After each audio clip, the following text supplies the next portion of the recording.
পিছনে সব কিছু ভুলে গিয়ে আমরা সিলেটে একটা ঐক্যের কোনো বিকল্প নেই।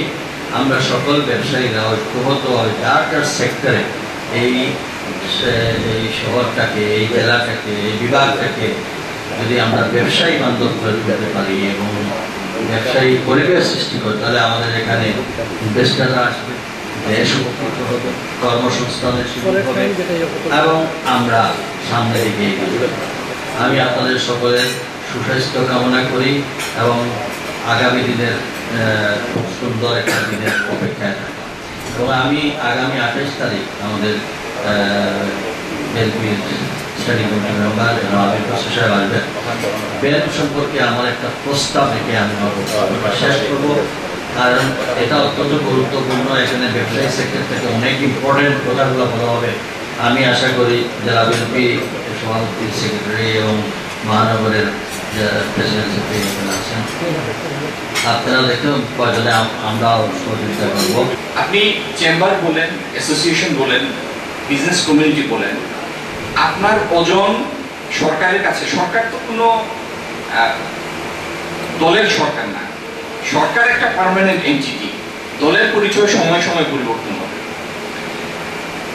আপনার ওজন এবং আপনার এপিল তখনই থাকবে যখন সরকার মনে করবে যে প্রার্থী ঐক্যবদ্ধ, যারা রিলিফ চাচ্ছে, যারা দেন দরবার করতে এসেছে, যারা আপনার বিবেচনায় যেটা দাবি সেটা সরকারের বিবেচনায় প্রিভিলেজও হতে পারে, কিন্তু এই প্রিভিলেজ যারা চাইতে আসছে তারা ঐক্যবদ্ধ। সরকার তখন না বলার আগে 14 বার চিন্তা করে। আর যদি আপনার মধ্যে বিভেদ থাকে, আপনি বিভিন্ন ফ্যাকশনাল অস্তিত্ব তৈরি করে রাখেন, তাহলে না আপনার গুরুত্ব থাকবে, না আপনার যার যার সেক্টর প্রতিনিধিত্ব করার যোগ্যতা আপনার দুটোই নষ্ট হবে। আমাদের অনুষ্ঠানটা 28 তারিখ 11টায় শুরু হবে, 2টায় শেষ হবে। উদ্বোধনী বক্তব্যের পরে একটা কোয়েশ্চেন অ্যান্সার সেশন থাকবে আপনাদের বক্তব্যের পরে।